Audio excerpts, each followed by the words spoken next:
آج رمضان المبارک کی 27ویں رات ہے۔ اس وقت میں روزانہ قرآن مجید کی ایک پارے کی منتخب آیات بیان کرتا ہوں، لیکن آج میں نے ارادہ کیا کہ لیلۃ القدر کے حوالے سے کچھ باتیں آج کر لی جائیں تو بہتر ہے۔ قرآن مجید میں اللہ تعالیٰ کا ارشاد ہے، انا انزلناہ فی لیلۃ القدر وما ادراک ما لیلۃ القدر، ہم نے اس قرآن کو لیلۃ القدر میں نازل کیا، تمہیں کیا پتہ کہ یہ کون سی رات ہے؟ لیلۃ القدر خیر من الف شہر، یہ رات 1000 مہینوں سے بہتر ہے۔ تنزل الملائکۃ والروح فیہا بإذن ربہم من کل امر، فرشتے اور جبریل اس رات میں رب کے حکم سے نازل ہوتے ہیں، من کل امر، ہر طرح کے احکامات لے کر۔ سلام ہی حتی مطلع الفجر، یہ سلامتی ہے یہ رات یہاں تک کہ فجر طلوع ہو جائے، یعنی سحری کا وقت ختم ہو جائے۔ اس بارے میں ایک چیز تو لوگ بہت زیادہ جو پوچھتے ہیں کہ لیلۃ القدر تو ہر ملک میں الگ الگ ہوتی ہے، آج یہاں 27ویں ہے، سعودیہ میں کیا ہے 28ویں۔ تو اس بارے میں خوب سمجھ لیں کہ جتنی عبادتیں شریعت نے ہمیں دی ہیں اور ان کے وقتوں کے جو فضائل بیان کیے ہیں وہ ہر ملک کے اسی حساب سے ہوں گے۔ اللہ نے حکم دیا اقیم الصلاۃ لدلوک الشمس، سورج کے ڈھلکتے ہوئے نماز پڑھو، سورج طلوع ہونے سے پہلے فجر کی نماز۔ تو آپ جہاں نماز پڑھ رہے ہوگے وہاں کا سورج مراد ہوگا یا جاپان کا؟ بولو نا بھائی، کیا ہو گیا بھائی؟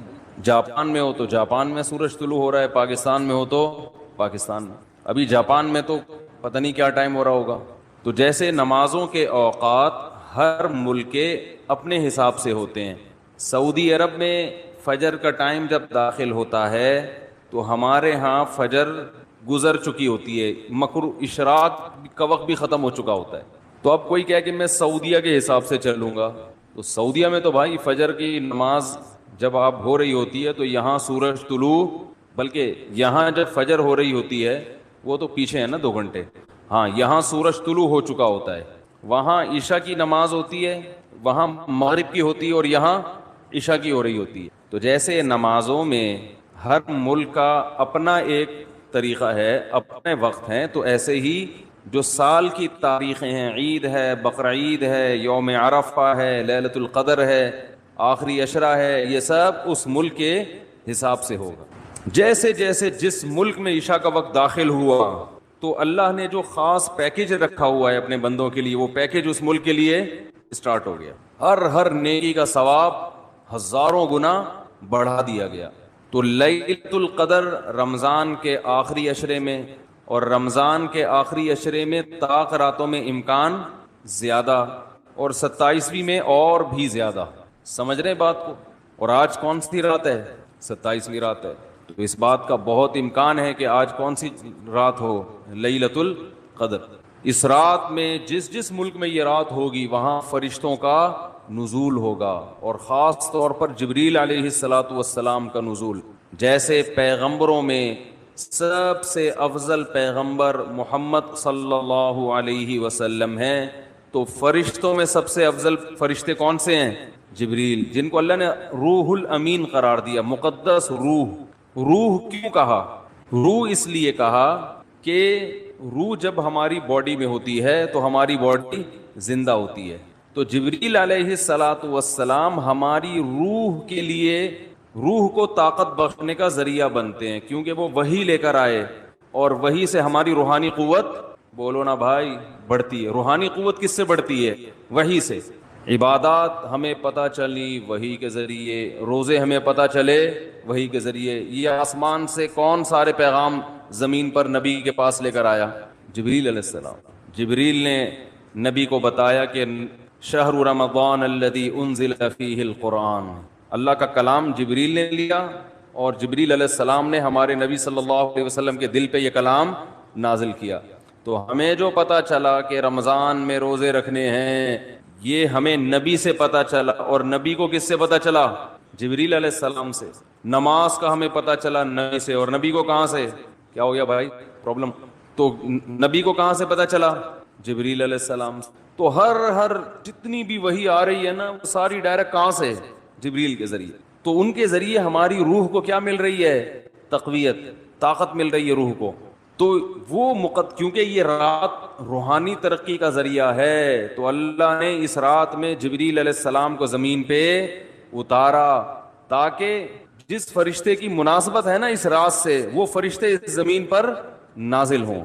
تو اب مسئلہ یہ ہے کہ آج انسان جسم کی تو بڑی محنت کر رہا ہے، روح کو پروٹوکول دینے کے لیے تیار.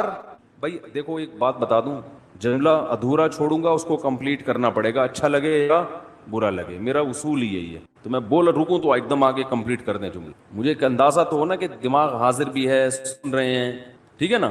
تو ہر ایک کا اپنا طریقہ ہوتا ہے نا بیان کا، ہمارا یہی طریقہ ہے بیان کا. جملہ مکمل چھوڑوں آپ نے کمپلیٹ کرنا ہے اس کو. مجھے احساس رہتا ہے کہ ماشاءاللہ غور سے سن رہے ہیں. تو یہ اللہ نے ہمیں راتیں کیوں دی؟ اللہ نے ہمیں رمضان کیوں دیا؟ تراویح کیوں دی؟ تہجد کیوں دی؟ غیر مسلموں کے پاس یہ چیزیں ہیں نہیں ہیں. وہ صبح اٹھیں گے جاگنگ کریں گے، روح کے لیے، باڈی کے لیے. یہ بڑے ہالی ووڈ اور بالی ووڈ کے ایکٹروں کا بڑا سننے میں آتا ہے کہ باڈی کی فٹنس کا، فزیکل فٹنس کا بڑا خیال کرتے ہیں، صبح اٹھتے ہیں جاگنگ کرتے ہیں. ہم پوستیوں کی طرح معذرت کے ساتھ ہماری قوم صبح اٹھتے ہی نہیں ہے. یہ جو ریز آ رہی ہیں نا، ریز، ہماری آواز ان ریز کی پشت پہ سوار ہو کر دنیا تک پہنچ رہی ہے. اچھا تو چارجنگ ختم ہو گئی تھی کیا؟ تو میں یہ عرض کر رہا تھا کہ فنکار اداکار لوگ اپنی فٹنس کا بہت زیادہ خیال کرتے ہیں. آج کل ہر آدمی اگر کرتا ہے تو اپنی باڈی کی فٹنس کا تو خیال کرتا ہے. صبح اٹھ کے جاگنگ کریں گے، ڈائٹنگ، یہ نہیں کہ پراٹھے کھا رہے ہیں آلو کے، تمیز سے کھائیں گے، 1 گلاس دودھ، پھر 2 انڈے ہاف بوائل، ٹھیک ہے نا، پروٹین لینے ہیں، پھر جو ہوتے ہیں نا ڈائٹ جن لوگوں کی. تو باڈی کی محنت تو آج کی جا رہی ہے، روح کو طاقت دینے کی کوشش نہیں کی جا رہی. حالانکہ انسان روح اور جسم دونوں کا مجموعہ ہے. بھائی ایک دفعہ اس کو لگا دیں، جو بار بار آپ اٹھ رہے بیٹھ رہے ہیں نا، میرا بڑا دماغ خراب ہو رہا ہے اس سے. یا تو اس کو بند کر دیں، کوئی ضروری نہیں ہے، ریکارڈ کر لیں ویسے ہی.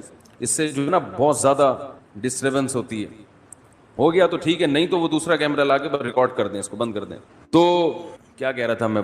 سیٹنگ، اپنی سیٹنگ اب ادھر سے سیٹ کریں اس کو. وہاں سے تو ہو گئی، اب ادھر سے بھی پانا لا کے نا میری اپنی سیٹنگ کو بھی سیٹ کریں. کیا کہہ رہا تھا میں؟ تو روح جو ہے نا، دیکھو انسان جو ہے نا، انسان کو جانوروں پر قیاس نہیں کیا جا سکتا. اچھا جانور کسے کہتے ہیں؟ جو صحت مند ہو. اچھی بکری تو دودھ زیادہ دیتی ہو، اچھی بھینس دودھ زیادہ دیتی ہو، اچھی گائے دودھ زیادہ دیتی ہو، اچھا بیل زیادہ ہل چلا لیتا ہو. ایسا ہی ہے نا، اچھا گدھا ویٹ زیادہ اٹھا لیتا ہو. تو اچھا انسان جو ویٹ زیادہ اٹھا لیتا ہو، تو اس میں اور گدھے میں کوئی فرق ہوا؟ پھر بھائی آج اچھا انسان اسے کتنے ہوئے، اتنا ویٹ اٹھایا ہوا ہے، تو اٹھا سکتا ہے؟ وہ کہہ رہا نہیں بھائی ہم تو نہیں اٹھا سکتے. بھائی آپ بہت اچھے، میں کیا ہوں؟ میں گندا ہو گیا. یہی مطلب ہوا نا.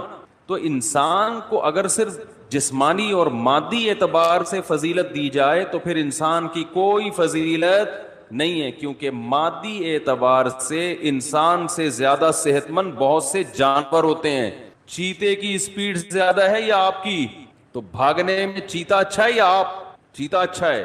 جبڑا جو پھاڑنے کی طاقت ہے وہ شیر کی اچھی ہے یا آپ کی؟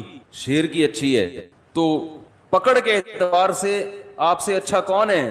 شیر ہے. قرآن کے الفاظ دیکھو، کلا انا خلقناہم مما یعلمون. اللہ فرماتے ہیں ہرگز یہ انسان اپنے آپ کو فضیلت والا نہ سمجھے، اس لیے کہ ہم نے اس انسان کو جس چیز سے پیدا کیا ہم جانتے ہیں، پانی کے غلیظ قطرے سے بنایا. تو یہ کوئی قابل فضیلت چیز نہیں ہے. تمہارا تو میٹیریل ہی گندا ہے جس سے تمہیں بنایا گیا. گندا میٹیریل، پیٹ میں ہر وقت گند، اور مرنے کے بعد بھی گند. ایک پتلی سی لیئر چڑھا دی اللہ تعالیٰ نے، ایک اسکن کی، کھال کی، جس سے انسان کی گندگی چھپ جاتی ہے. بنایا کس سے؟ غلیظ ناپاک پانی، جو باڈی سے نکل جائے تو غسل فرض ہو جاتا ہے، کپڑوں پہ لگ جائے تو دھوئے بغیر نماز نہیں ہوتی، اتنا گندا. اور جب ماں کے رحم میں وہ بننا شروع ہوتا ہے تو اتنا بدبودار گوشت کہ اگر وہ دنیا میں آ جائے تو لوگ ناک دبا کے بھاگ جائیں وہاں سے، اتنا گندا. اور جب دنیا میں آتا ہے تو اندر بھی سب کیا بھرا ہوا ہے؟ بولو نا بھائی، گند. ناک جتنے سوراخ ہے نا انسان کے، کسی ایک سوراخ سے بھی کوئی مشک و عنبر کی خوشبو نہیں آتی. کان سے کیا نکلتا ہے؟ کوئی عود کی خوشبو نکلتی ہے کان سے. ویسے جب کانیں ہوتی ہیں نا ان میں تو پتہ نہیں کیا نکلتا ہے، لیکن انسان کے کان سے گند نکلتا ہے. ناک سے کوئی مشک و عنبر کبھی دیکھا کسی کے نکلتے ہوئے؟ بھائی ناک سڑکتا ہے تو خوشبو کے بھبوکے آتے ہیں، کبھی دیکھا؟ بول دو نا نہیں دیکھا تو کیا ہو جا رہا ہے اس میں. آنکھ سے کیا نکلتا ہے؟ سے بھی گند نکلتا ہے. تھوک منہ سے اور قضائے حاجت تو گند ہی گند، ہر جگہ سے گند نکل رہا ہے. اس لیے کہ اندر ہے ہی گند، بھرا وہی گند ہے. کاٹو تو خون نکلتا ہے، وہ بھی ناپاک. کپڑوں پہ لگ جائے تو نماز نہیں ہوتی. بس ایک اللہ نے ہلکی سی نا پرت چڑھا دی ہے، ایک ہلکی سی لیئر ہے اسکن کی، جس کی وجہ سے وقار قائم ہے. جیسے گندگی کے اوپر چمکیلا کپڑا ڈال دیا جائے تو وہ گندگی دیکھنے میں خوبصورت لگتی ہے، اسے ہٹا کے دیکھو گے تو پتا چلے گا اندر کیا ہے. اور فیوچر انسان کا یعنی پاسٹ کیسا ہے؟ پانی کا غلیظ قطرہ. پریزنٹ جو اس کی ابھی موجودہ حالت ہے اس میں بھی گند ہی بھرا ہوا ہے. ذرا سی ہوا خارج ہو جائے نا تو مجلس میں لوگ بھاگ جاتے ہیں. اور فیوچر کیا ہے؟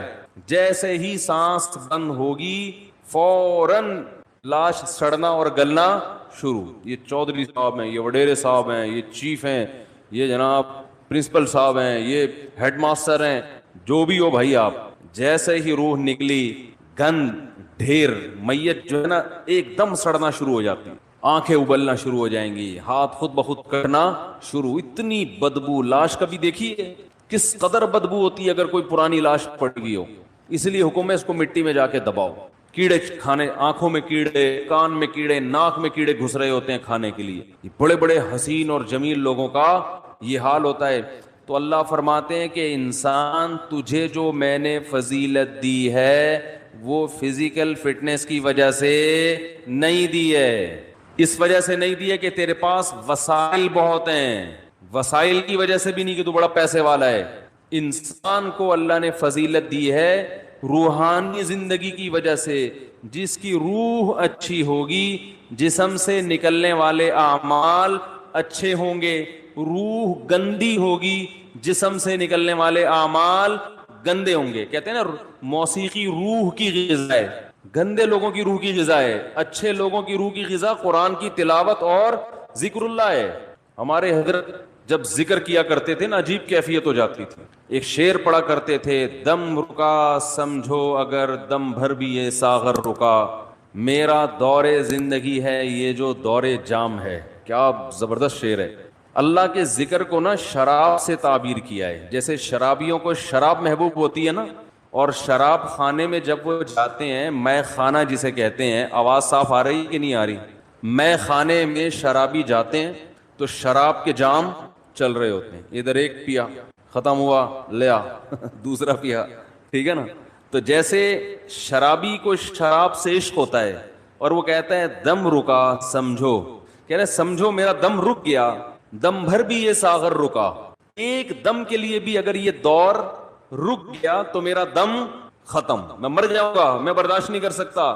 میرا دور زندگی ہے یہ جو دور جام ہے، یہ جو شراب کا دور ہے نا یہی میری زندگی کا بھی دور ہے. میرے بلڈ کی جو سرکولیشن ہے وہ اسی سرکولیشن کی وجہ سے جو شراب کے پیالے جو گھوم رہے ہیں.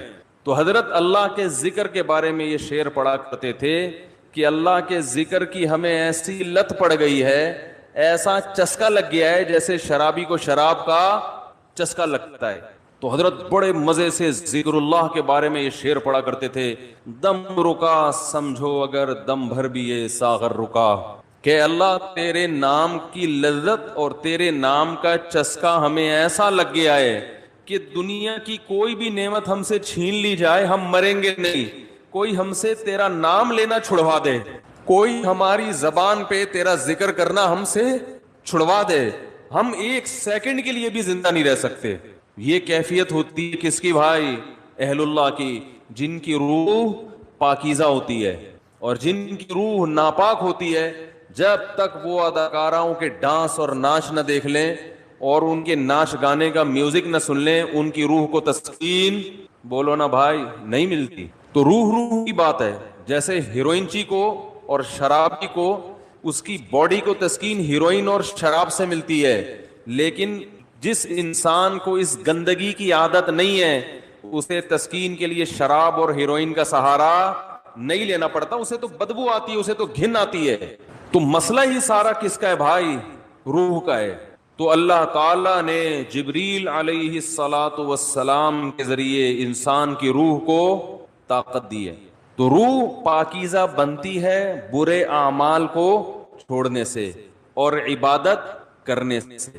اور جیسے جیسے عبادت کرتا ہے انسان، روح اور زیادہ پاکیزہ ہونا شروع ہو جاتی ہے. یعنی اگر آپ کی روح میں پاکیزگی نہیں ہے تو آپ عبادت شروع کر دو، پیدا ہونا شروع. اور جیسے جیسے پاکیزگی آئے گی، عبادت جو مشکل لگ رہی تھی وہ عبادت آسان ہونا شروع ہو جائے گی. تو آج باڈی کی طرف تو ہماری قوم کی تو نہ باڈی کی طرف توجہ ہے نہ روح کی. لیکن میں تو ان لوگوں کی بات کر رہا ہوں جو لبرل لوگ ہیں، وہ روح کو تو بالکل فوکس کرتے ہی نہیں ہیں. اور ہمارے ہاں تو نہ روح کی فکر اور نہ جسم کی فکر، کسی چیز کی فکر لیس، ٹینشن فری زندگی. ٹینشن تو فری نہیں ہے لیکن فکر فری کہہ سکتے ہیں، جس کی وجہ سے ٹینشن ہی ٹینشن. کیونکہ جب نہ ادھر کے نہ ادھر کے تو پھر ظاہر ہے کھا کھا کے دھماکے سے پھٹ جائیں گے، اور روحانی زندگی کا تو بیڑا غرق. تو رمضان میں اللہ تعالی دیکھو روح کو طاقت ملتی ہے نفس کے خلاف مجاہدہ کر کے. جب آپ دنیا میں دو طاقتیں، دو نظریات چل رہے ہیں. جو مذہب مخالف لوگ ہیں نا، وہ کہتے ہیں انسان کی ہر خواہش پوری ہونی چاہیے. ان کی پوری دوڑ دھوپ اور قانون سازی اسی کے لیے، مکان سستا ہو جائے، روٹی سستی ہو جائے، کپڑا سستا ہو جائے، ہر ایک کا علاج فری ہو جائے، یہ ہو جائے وہ ہو جائے، جس کے جو دل میں خواہش آئے وہ خواہش پوری ہو جائے. اسی کو انٹرٹینمنٹ کہتے ہیں، اسی کو عیاشی کہتے ہیں. اسلام نے ہمیں بتایا ہے کہ تم جتنی خواہشات پوری کرو گے، ہر خواہش مزید خواہشات کو پیدا کر کے جائے گی. جیسے کورونا وائرس کے کہتے ہیں نا 1 سے 100 ہو جاتے ہیں. اب جس نے پہلا وائرس پیدا کر دیا یا خود بخود ہو گیا قدرت کی طرف سے، تو بس ایک دفعہ کیا، اب وہ ملٹیپلائی بولو بھائی ہوتا چلا جا رہا ہے نا. ایک خربوزے کا بیج ڈال دو، اب مزید بیج پیدا کرنے کی ضرورت نہیں ہے، وہ اسی سے خود بخود پیدا ہوتے چلے جائیں گے. اسی لیے شاعر نے کہا ما قضا احد منها لبانته ولن انتهى عرب الا الى عربی، کہ اس دنیا میں آج تک کسی نے اپنی خواہشات پوری نہیں کی ہیں. جس نے ایک خواہش پوری کی تو وہ ایک خواہش جب ختم ہوئی تو ہزاروں خواہشات کو پیدا کر کے ختم ہوئی ہے. وہ یہ جو ہمیں نظر آ رہے ہیں نا، بہت سے لوگ لائف کو انجوائے کر رہے ہیں، ان کی ہر خواہش پوری ہو گئی، اب انہیں کچھ بھی نہیں چاہیے. یہ آپ کو لگ رہا ہے کہ کچھ نہیں چاہیے، آپ کبھی ان کے پاس جا کے بیٹھیں گے تو پتا چلے گا کہ جتنا ان کو چاہیے اتنا ہمیں نہیں چاہیے. تو اسلام نے ہمیں کچھ ایسی کام بھی بتائے ہیں جس میں ہمیں اپنے نفس کے اگینسٹ چلنا پڑتا ہے. دل نہیں چاہتا مگر اس کی مخالفت کرنی پڑتی ہے. دل کی خواہشات کو جتنا کچلیں گے روح کو طاقت اتنی زیادہ ملے گی، اور روح کو تسکین ملتی ہے اس سے. تو اسلام نے ہمیں اپنے جسم کی خواہشات کو کچلنے کے لیے روزہ دیا. روزہ رکھو صبح صادق سے لے کے غروب آفتاب. کیسا پھیکا پھیکا ہو جاتا ہے نا انسان روزے میں. مجھے تو آپ ابھی بھی پھیکے پھیکے سے ہی لگ رہے ہیں. عجیب سا نا کسی کام کا دل لگ رہا ہے، بیٹھے ہوئے ہیں، نہ گٹکا کھا سکتے ہیں، نہ پان کھا سکتے ہیں، نہ سگریٹ پی سکتے ہیں، نہ چائے پی سکتے ہیں، نہ کھانا کھا سکتے ہیں. سوکھا سوکھا سا منہ ہوتا ہے سب کا. روزے کی حالت میں دیکھو سب کی حالت کیا ہوتی ہے. کسی کام میں دل نہیں لگ رہا. اللہ نے کہا بس 1 نہیں 2 نہیں 3 نہیں 4 نہیں، کتنے 29 یا 30. آسان کام تھوڑی ہے. پھر ہاتھ باندھ کے اللہ کے سامنے کھڑے ہو جانا، نماز میں باؤنڈ کر لینا اپنے آپ کو. آج دنیا میں دنیا پرستوں کے لیے سب سے قیمتی چیز ٹائم ہے. وہ ٹائم کہتے ہیں کہ اتنی دیر ہم مسجد میں اللہ کے سامنے ہاتھ باندھ کر کھڑے رہیں، اس سے ہمیں ملتا تو کچھ بھی نہیں ہے. تو یہ تو ٹائم ویسٹنگ ہے. تو اللہ نے کہا کہ کرو یہ کام، تمہارا دل نہیں چاہتا مگر تمہیں کرنا پڑے گا. تو جب انسان بار بار بار بار اپنی خواہشات کے اگینسٹ چلتا ہے نا، تو اس کی روح کو طاقت ملنا شروع ہو جاتی. اتنی روحانی قوت اس کے اندر پیدا ہوتی ہے، وہ کچھ کر کے دکھاتا ہے جس کا لوگ تصور نہیں کر سکتے تھے. یہ جو اسلاف کے واقعات ملتے ہیں, عشاء کی نماز میں کھڑے ہوئے اور فجر تک نماز پڑھتے رہے, یہ تو تواتر سے ثابت ہے. بعض لوگ اس کا مذاق اڑاتے ہیں کہ یہ ممکن نہیں ہے, اور بعض کہتے ہیں وہ حدیث میں تو آتا ہے کہ جس نے ایک دن میں 3 دن سے کم میں قرآن ختم کیا اس نے سمجھا ہی نہیں. اس حدیث کا مطلب کیا ہے وہ میں کسی اور موقع پہ بتاؤں گا, ورنہ وہ سارا موضوع چینج ہو جائے گا. اسلاف سے, صحابہ سے تواتر کے ساتھ ثابت ہے کہ ایک ایک رات میں ایک ایک رکعت میں پورا قرآن ختم کیا انہوں نے. حدیثوں کا مطلب جو ہے نا پروفیسروں سے مت پوچھو, یہ صحابہ اور تابعین سے پوچھا کرو کہ کون سی حدیث کا کیا مطلب ہے. حضرت عمر رضی اللہ تعالی عنہ نے حضرت عثمان کی طرف ایک دن اشارہ کر کے فرمایا کہ مجھے اس شخص سے محبت کیوں نہ ہو, یہ وتر کی ایک رکعت میں پورا قرآن پڑھ لیتے ہیں. وتر کی جو تیسری رکعت ہے نا, اور حجر اسود کے سامنے کھڑے ہوتے ہیں اور پوری رات ایک رکعت میں پورا قرآن. حضرت عمر کا اپنا معمول کیا تھا, فجر میں اتنی لمبی نماز پڑھاتے تھے, آج تو ہم افورڈ ہی نہیں کر سکتے. صبح صادق کا وقت جب شروع ہوتا تو نماز شروع کی جاتی اور سورج نکلنے سے پہلے سلام پھرتا تھا فجر کا. کتنے گھنٹے کی نماز ہو گئی فجر کی, اور نماز میں تلاوت کرتے کرتے کرتے بعض دفعہ اللہ کے خوف سے رو کے گر جایا کرتے تھے. فجر میں حضرت عثمان رضی اللہ تعالی عنہ پوری سورہ یوسف پڑھتے تھے. ایک تابعی کہتے ہیں کہ میں نے سورہ یوسف حضرت عثمان کے پیچھے فجر میں سن سن کے یاد کر لی, زبانی یاد ہو گئی مجھے. کتنی لمبی لمبی ان لوگوں کی نمازیں تھیں, کتنی لمبی لمبی ان لوگوں کی دعائیں تھیں, کتنی. آج بالکل عبادت کا ذوق اور شوق ختم. اور پہلے عورتوں میں عبادت کا ذوق مردوں سے بھی زیادہ تھا. مرد تو تھڑے چھڑے پہ جا کے بیٹھ گئے, 2-4 لونڈے لپاڑے بیٹھ گئے, کچھ ادھر بات کر لی, کچھ ادھر چلے گئے, ڈبو اسنوکر. خواتین تو گھروں میں وہ تو عبادت میں آگے تھی. آج سب کے ہاتھ میں کیا آ گئے, موبائل, واٹس ایپ, بس ہر وقت. میری والدہ اللہ ان کی مغفرت فرمائے, آخر عمر میں تقریباً 1.5-2 سال ان کا دماغ کام نہیں کرتا تھا. جیسے قومے کی کیفیت ہوتی ہے نا, یہ ہو گئی تھی کیفیت. تو ہوش نہیں تھے ان کو, کوئی بات بتاؤ سمجھ میں نہیں آتی تھی. لیکن تسبیح جیسے ہی پکڑاتے تھے نا فوراً چلنا شروع, اور زبان بھی چلنا شروع. کیوں؟ لاشعور میں یہ چیز, بولو نا بھائی, بیٹھ گئی. کیونکہ زندگی بھر تسبیح پڑھی ہے نا, تو اب ہوش نہیں ہے. تو جیسے ہی تسبیح ہاتھ میں آئی اللہ کا نام شروع. میرے بڑے بھائی جب سورہ یاسین کی تلاوت کرتے ان کے سامنے, تو سورہ یاسین کا تلاوت کے جو کوئی لفظ چھوٹ جاتا نا تو وہ ان کی زبان سے نکل جاتا تھا. جیسے آخری لفظ آ رہا ہے نا مبین, تو وہ رک گیا تو وہ ان کی زبان سے نکل. ایک لاشعور میں سورہ یاسین بہت پڑھی ہے انہوں نے. تو میں نئی نسل کو دیکھ کے یہ پیشگوئی کر سکتا ہوں کہ جب ہمارا بڑھاپا ہو, اللہ ہم سب کو بچائے, تو پتہ نہیں ہمارا حال کیا ہوگا. ہوش میں نہیں ہوں گے. کوئی تسبیح لا کے پکڑائے گا تو ایسے لگے گا جیسے یہ پتھر ہے. جیسے ہی موبائل لا کے پکڑائیں گے نا, ٹھک ٹھک چلنا, فوراً سب سے پہلے لاک کھلے گا اس کا. حقیقت بتا رہا ہوں میں, کیونکہ لاشعور میں یہ چیز بیٹھ گئی ہے. موبائل ہے, فیس بک, واٹس ایپ, یوٹیوب, ایک دم چلنا شروع, ٹھک ٹھک ٹھک, میسج بازیاں.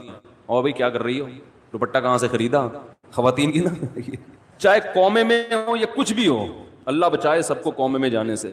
جو کام زندگی بھر کیا ہوتا ہے, جب انسان ہوش میں نہیں ہوتا تو وہی کام اس کے سامنے آنا شروع ہو جاتا ہے. علماء نے بیان کیا ہے کہ کئی دنیا میں حافظ ایسے ہیں کہ مرتے ہوئے ان سے کہا جا رہا تھا کہ کلمہ پڑھو تو گانا گانا شروع کر دیا انہوں نے. حافظ قرآن تھے مگر قرآن کی تلاوت نہیں کرتے, گانوں اور فلموں کو فوکس کیا ہوا تھا. موت کے وقت کلمہ نہیں نکل رہا زبان سے, گانے گا رہے ہیں. انہیں بتایا جا رہا ہے کہ پڑھو کلمہ, نہیں, گانا گا رہے ہیں. تو اللہ کے عذاب سے بچنا چاہیے بھائی. کچھ عادی بنائیں. ہم یہ نہیں کہہ رہے کہ ہمارے اسلاف جیسے پوری پوری رات عبادتیں کیا کرتے تھے ایسے ہی کریں. کچھ تو عادی بنائیں اپنے آپ کو اللہ کے سامنے رونے ہونے کا, کچھ تو اللہ کا نام لینے کا اپنے زبان کو عادی بنائیں. جو تبلیغ والے تسبیحات بیان کرتے ہیں جو صحیح احادیث سے ثابت ہے کہ 100 مرتبہ صبح لا الہ الا اللہ وحدہ لا شریک لہ لہ الملک ولہ الحمد وہو علی کل شیء قدیر. اور بعض روایت میں یحیی و یمیت وہو حی لا یموت.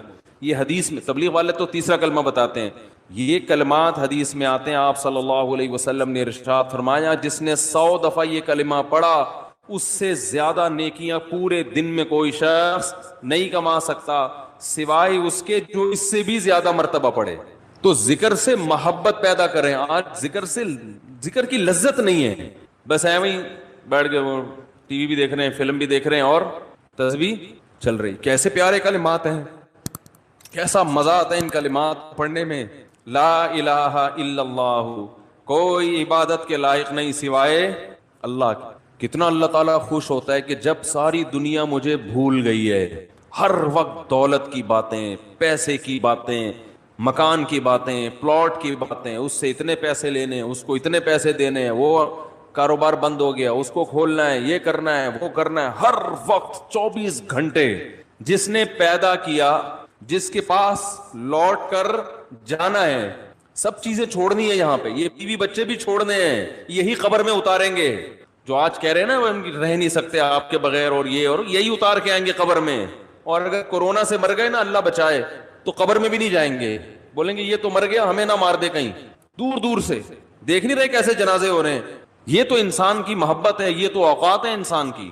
تو جس کے پاس لوٹ کر جانا ہے اور جس نے بنایا ہے, هو اعلم بكم اذ انتم اجنة في بطون امهاتكم.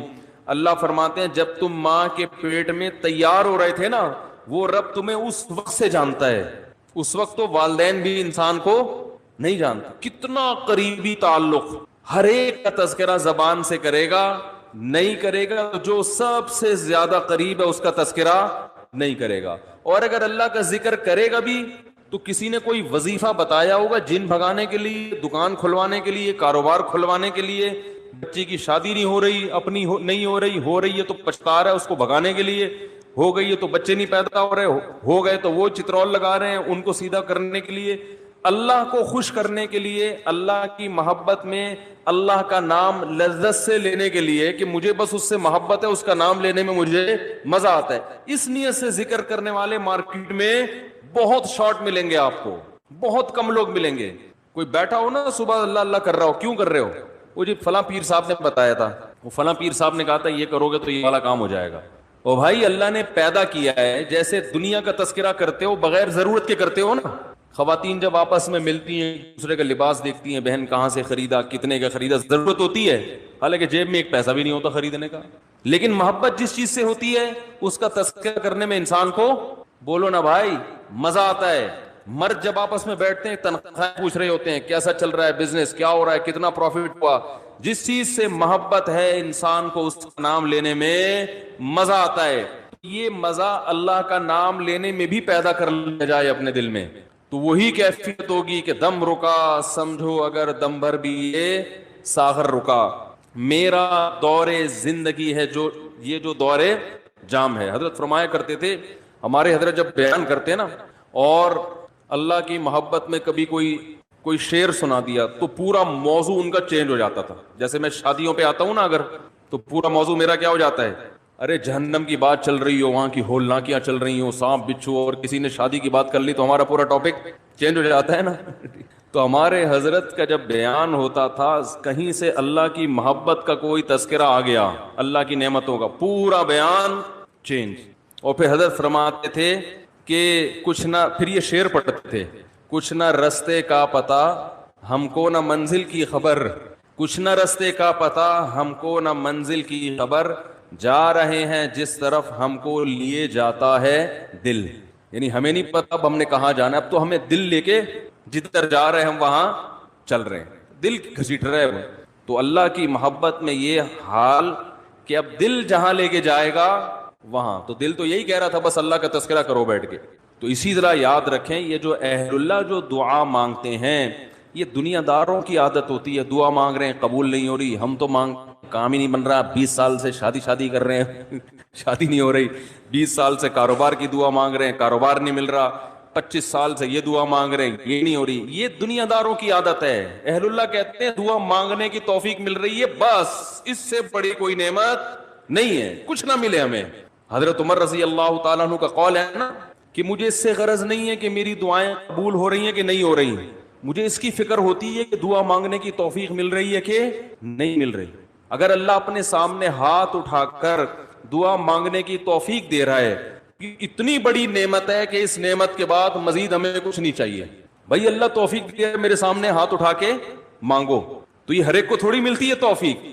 آج دنیا میں دعائیں مانگنے والا اللہ سے اپنی زبان میں مانگ رہا ہے, بھائی ذکر میں تو کم از کم اتنا ہوتا ہے کہ ترجمہ نہیں آتا تو پتہ ہی نہیں ہوتا کیا پڑھ رہا ہوں میں، لیکن جب دعا مانگ رہا ہوتا ہے تو براہ راست اللہ سے تعلق، تو یہ تو بہت گہرا تعلق ہے. تو دعاؤں میں جان ختم، دعاؤں میں لذت، بولو نا بھائی، ختم.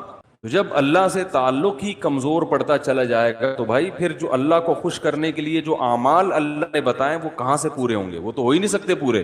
تو اس لیے ذکر اللہ کو ہلکا نہیں سمجھنا چاہیے. میں وہ ترجمہ بتا رہا تھا کہ چوتھے کلمے کا لا الہ الا اللہ، کوئی عبادت کے لائق نہیں سوائے اس اللہ کے. لہ الملک، اسی کے لیے بادشاہی ہے. وَلَهُ الْحَمْدُ، تعریف صرف اسی کے لیے. یہ جو کہتے ہیں فلاں بھی اچھا، فلاں پیسہ اچھا، فلاں کی گاڑی اچھی، فلاں کی بلڈنگ اچھی، فلاں کا پلاٹ اچھا، بحریہ ٹاؤن کا مکان اچھا، اسلام آباد کی رہائش اچھی، تو لہ الحمد، اے اللہ تعریف کے قابل صرف کون ہے؟ تو. باقی سب مٹی، فنا ہونے والی چیزیں. وہ بھائی بحریہ ٹاؤن کا جو مالک ہے کل وہ بھی قبر میں اترے گا. ہم اور آپ کس کھیت کی مولی ہیں؟ 2-4 بنگلے بن گئے بحریہ ٹاؤن میں، 8-10 پلاٹ ہو گئے، وہ آدمی تمیز سے بات کرنا ہی چھوڑ دیتا ہے. بات پہ بتا رہا ہوں، بحریہ ٹاؤن میں رشتہ لینے بھیجے گا، بحریہ ٹاؤن میں پلاٹ، تو رشتہ لینے بھیجنے کی پھر ضرورت نیٹ پہ ڈال دے. ایسا ہی ہے نا، رشتے خود آئیں گے، دھکے دے دے کے آئیں گے. ہٹو بھائی.